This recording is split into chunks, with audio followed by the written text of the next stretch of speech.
মিথ্যা বলা নিষেধ। ইসলামের জন্য কে কে মরতে রাজি আছেন কমেন্টে বলে যান তো। নামাজ পড়ার পরেও যদি চরিত্র ভালো না হয়, বুঝতে হবে নামাজ হচ্ছে না, কাঙ্ক্ষিত মানের নামাজ আদায় হচ্ছে না। আবার শুনুন, রাসূল বলছেন, যার নামাজ তাকে পাপের কাছ থেকে ফিরাতে পারলো না, তার নামাজ নামাজ নয়, ওইটা নামাজ হয় নাই, যার জন্য তার পাপ থেকে তারে ফিরাইতে পারছে না। আর কিয়ামতের দিন বেনামাজিরা সবচাইতে বেশি অপমানিত হবে। সবচাইতে বেশি অপমানিত হবে কারা? বেনামাজিরা। কিভাবে? ইয়াউমা ইউকশাফু আন সাকিন ওয়া ইউদআউনা ইলাস সুজুদ। বিশ্বাস করবেন না ভাই, আল্লাহ যে আছে ভাই, আল্লাহ পাক সত্যিই আছেন। এই যে আমরা একটা কনফিউশনে থাকি না, আল্লাহকে দেখা যায় না, ফেরেশতাকে দেখা যায় না, আসমানি কিতাবগুলো দেখি নাই, নবীকে দেখি নাই, সত্যি কি আল্লাহ আছে? যখন নাস্তিকরা কিছু উদ্ভট যুক্তিতর্ক উপস্থাপন করে মানুষ কনফিউজড হয়ে যায়, আল্লাহ কি আছে সত্যি সত্যি? আরে ভাই, আল্লাহ সত্যি আছেন। যখন দেখবেন জীবনে আপনি হোঁচট খেয়েছেন, আপনি কোনো বিপদে পড়েছেন, কেউ নেই আপনাকে সাহায্য করার, সেজদায় পড়ে কান্নাকাটি করছেন, দেনান দেন দেখছেন আপনার সামনে সেই বস্তুটা হাজির, আপনি বুঝতে পারবেন আল্লাহ আছেন, আল্লাহ সত্যি আছেন। আমি কি দুইটা আমল শিখিয়ে দিব, যে দুইটা আমল আপনাকে জাহান্নাম থেকে বাঁচাবে?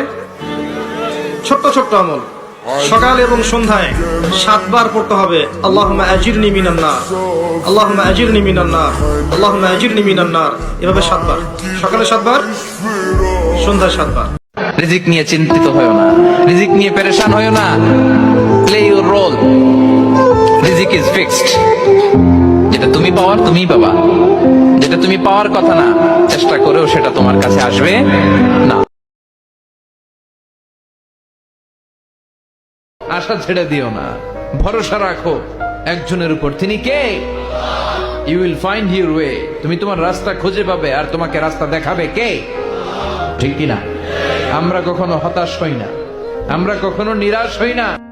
আজকের এই রাতটা যে জুমার রাত, জানেন আপনারা? আমরা বাংলাদেশে মনে করি জুমার দিন শেষে যে রাতটা, ওইটা মনে হয় জুমার রাত, আসলে ওইটা শনিবারের রাত। তা আজকে হচ্ছে ইয়াউমুল খামিস। এদিনে বিশ্বনবী রোজা রাখতেন, সোমবার বৃহস্পতিবার সুযোগ হলে রোজা রাখবেন। যারা রোজা রাখবে তাদের জন্য ইন দ্য ডে অফ জাজমেন্টে আল্লাহ স্পেশাল একটা গেট বানাবে জান্নাতে ঢোকার জন্য। ওইটার নাম হচ্ছে রাইয়ান। এই সূরা যে তেলাওয়াত করবে তার পক্ষে আল্লাহর সাথে এই সূরাটা দাঁড়িয়ে তার পক্ষ নিয়ে আল্লাহর সাথে তর্ক করবে, ঝগড়া করবে। আল্লাহ, তুমি ওরে জান্নাত দিবা না কেন? ওরে মাফ করবা না কেন? তুমি না গফুর, তুমি না গফফার, তুমি না রাহিম, তুমি না রহমান, তুমি মাফ করে দাও।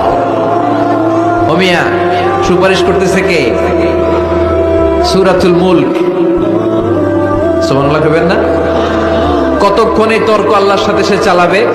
হাত্তা আদখালাহুল্লাহুল জান্নাহ, যতক্ষণ না আল্লাহ তার জান্নাতে না ঢুকায়।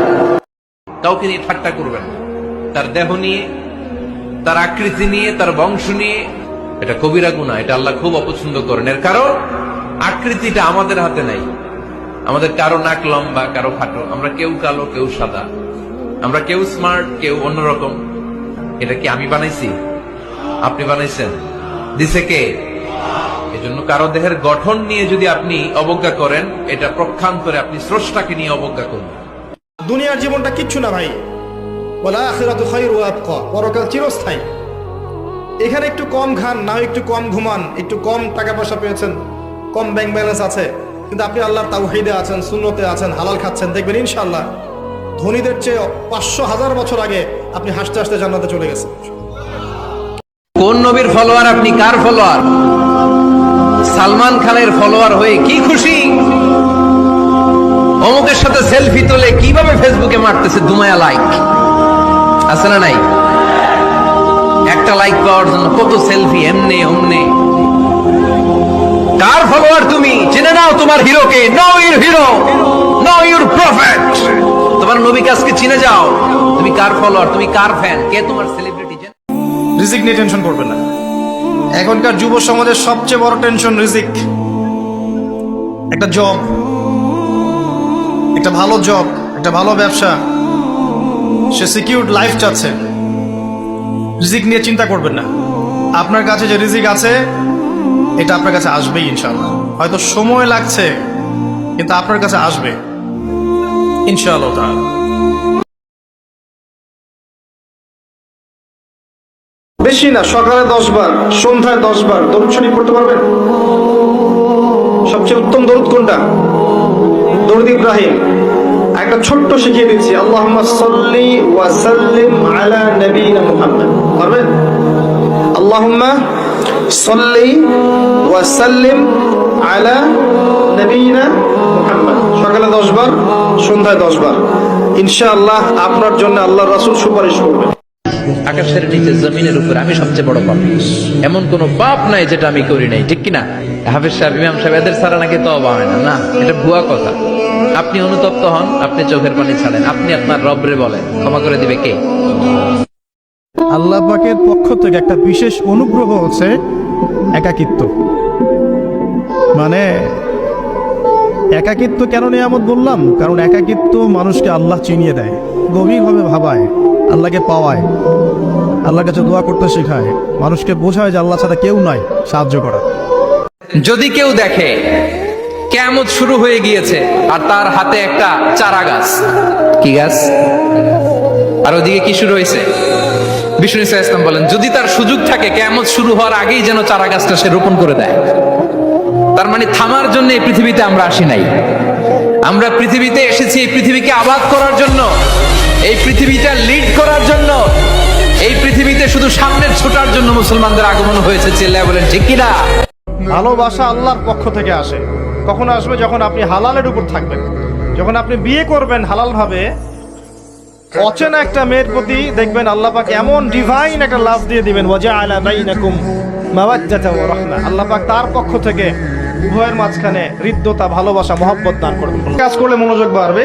প্রত্যেক সেজদায় দোয়া করতে পারলে, সেজদা করছেন শুধু সুবহান রাব্বিয়াল আ'লা এতটুকু বলে উঠে যাবেন না, কমপক্ষে একটা দুটো দোয়া করেন, একটা দুটো দোয়া করেন সেজদায়। কারণ সেজদায় সবচেয়ে বেশি দোয়া কবুল হয়। আল্লাহ রাসূল সাল্লাল্লাহু আলাইহি ওয়াসাল্লাম বলেছেন, বান্দা সেজদায় আল্লাহর যত কাছে থাকে অন্য কোনো ভাবে বান্দা এত কাছে আসতে পারবে না। এবং এখানে তোমরা বেশি বেশি দোয়া করো। কি ফিলিস্তিন নামটা শুনে এড়িয়ে যাচ্ছেন? যান, এড়িয়ে যান। কেননা ফিলিস্তিন তো আর আমাদের বাংলাদেশ না। কোনো সমস্যা নেই, এড়িয়ে যান। কিন্তু একটা কথা মনে রাখবেন, সেই কাল কিয়ামতের দিন যখন আল্লাহ আপনাকে প্রশ্ন করবে, তখন কি করবেন? কি করবেন যখন জিজ্ঞাসিত হবেন যে কেন আপনি মজলুম ফিলিস্তিনদের পাশে থাকেননি? জানি উত্তর দিতে পারবেন না, কারণ আপনার নিজেরই জানা নেই এর উত্তর কি হবে। এখন হয়তো বলতে পারেন যে আমি কি করে ফিলিস্তিনে গিয়ে মজলুমদের পাশে থাকব, কি করে এত দূর গিয়ে সাহায্য করব? হ্যাঁ, এইরকম প্রশ্ন যদি আপনার মনে উদয় হয়ে থাকে, তাহলে অবশ্যই আপনার মনে অলসতা আর বজ্রে ভরা। এই আধুনিক যুগে অস্ত্রের চেয়ে পাওয়ার হচ্ছে মিডিয়া, তাই মিডিয়ায় বেশি বেশি করে তা প্রচার করুন। হ্যাশট্যাগের মাধ্যমে প্রতিবাদ করুন। এই ক্ষুদ্র প্রতিবাদ একদিন অনেক বড় প্রতিবাদ হয়ে দাঁড়াবে। বিজয় একদিন ইসলামেরই হবে ইনশাআল্লাহ। এটা আমার কথা নয়, এটা এই মহাবিশ্বের প্রভুর কথা। একটা কথা মনে রাখবেন, ক্ষুদ্র ক্ষুদ্র বালিকণা, বিন্দু বিন্দু জল গড়ে তুলে পাহাড় পর্বত, সাগর অতল।